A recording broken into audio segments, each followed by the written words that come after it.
In this video, I'd like to talk to you about what are cognitive frames or cognitively framing a negotiation.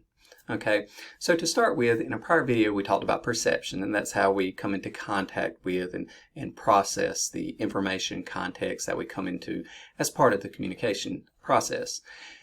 Cognitive frames are frameworks or paradigms that we use in terms of how we, once again, evaluate and understand information in everything that we bring in, right? It's a form of organizational structure that we use mentally to understand situations, right? To evaluate the potential consequences or outcomes of our actions, to evaluate, the individual characteristics of the scenario. Okay, now probably the most recognized in terms of prior research cognitive frames are those of either an interest-based frame, and these are broader categories, but interest-based frame, that's where you focus on the interest at stake. A rights-based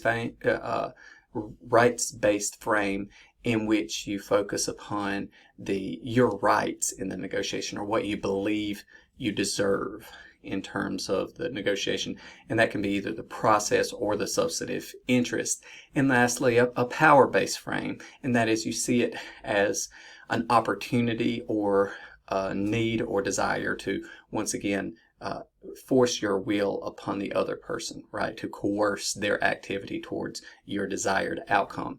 Now, in prior videos, we've talked about interest-based, rights-based, and power-based frames, more in the context of your motivational orientation for how you approach the execution of a strategy, that is your disposition, and how these motivations affect your choice of orientation in the negotiation process. Okay, so that being said, it is important to note that cognitive frames tend to change based upon the nature of the negotiation, the other party, the situation, context, all of those things. So it's not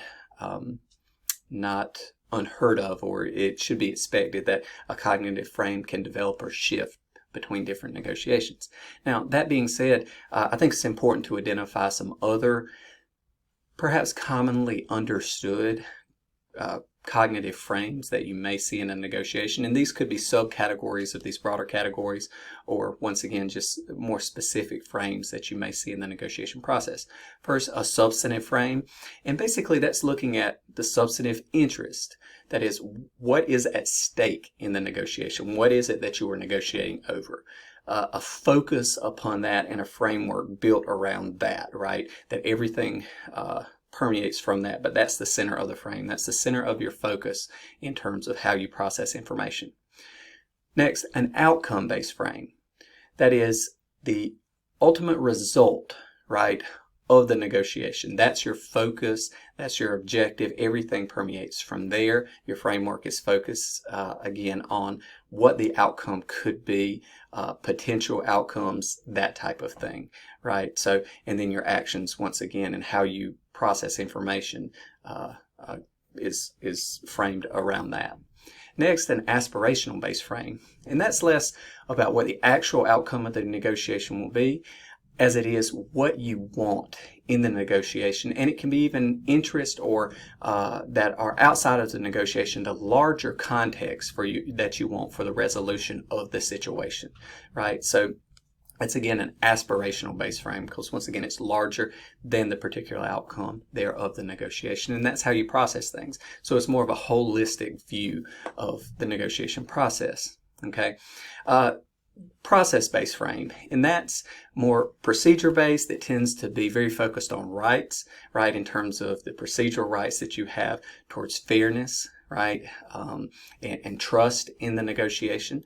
Okay, so you're focusing there that the negotiation process is done correctly, that you are afforded your due rights procedurally as to what you deserve there in terms of the negotiation process. Okay, next would be identity. That is the frame you're working with. You see your identity or your position in the negotiation as being associated with your identity, right? Or oftentimes the identity of a larger group. Like that is very common in politics, where you see the view of the common political group as part of your identity and where you stand on all issues, right? That all these issues you'll simply adopt because you're part of this group and that is part of your overall identity. Type scenario. So once again, it can drastically affect how you process information as part of a negotiation. Characterization. Okay, this is the next one. It's once again where you're trying to attribute some attributes to the context or the other person or the information. So you focus upon what character you ascribe generally to the other party in the negotiation, and you process things from there. This has a tendency to lead to a lot of cognitive distortion because once again you're projecting the aspects of the other person onto the situation, and that emanates from there.